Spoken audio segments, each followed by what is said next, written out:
Hello, this is Tom Wilcox from Ansonia Wines with some tasting notes on the reds in the January Plus Club shipment. First up, a Givry Premier Cru from Gauthier des Vignes. Givry is in the southern half of Burgundy in the Côte Chalonnaise. This is a 2022, and this is a brand new cuvee from him. It's from 2022. His daughter was born in 22, so he has named a new cuvee. This is called Cuvée Ozymandias, after the poem. And it's a combination. It's a blend of two different Premier Cru vineyards that are he thinks they're his best plots. We find this wine just magnificent. It's got really nice precision, really nice energy to the wine. It's at once very, very high tone. There's nice bright red fruits.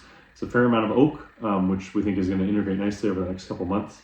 But the depth of the wine is lovely too. It has a full range of perspective from the top to the bottom, but without any kind of muddiness or heaviness.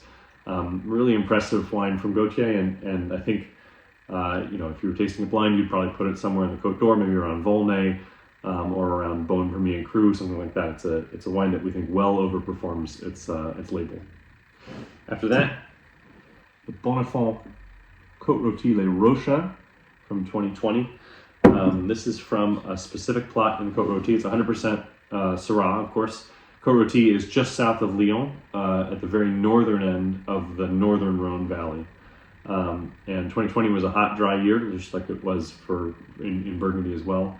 Rochas is their plot with very old vines. They're 60 and 70-year-old vines, and it's a very sunny spot. It's southeast facing with a lot of iron in the soil, so it makes really big, intense, masculine wines that age beautifully. With a couple years in the bottle, this is now starting to open up, but no need to rush through all of this one.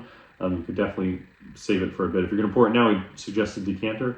It has really nice kind of dark, jammy, plummy fruits. But again, with Syrah in the Northern Rhone, if it's done correctly, it's never heavy. It's got really nice lift, really nice aromatics, some peppery, savory, almost bacony stuff going on in the nose.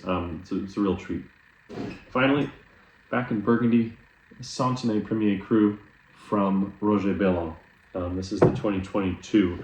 Belon has in recent years been kind of transforming his style a little bit. His son-in-law has joined him in the business, and the style has gotten more serious and more impressive, honestly. The wines have always been easy to drink and always lovely and well made, but maybe not as deep and intense as they could be. And now he's using more stems. He got a year like 2020, which was very hot, very dry, making very concentrated bunches of grapes. And he's just kind of hit this wine right out of the park. It has the finesse of Volnay and the really beautiful aromatics, the silky quality that Volnay often has, but with real serious intensity, perfectly formed tannins. Every tannin is very nicely coated with fruit, and nothing sticks out in a sharp way at all. It's a very complete wine, very classic Burgundy, of a modern style, certainly a modern vintage, but just beautifully balanced.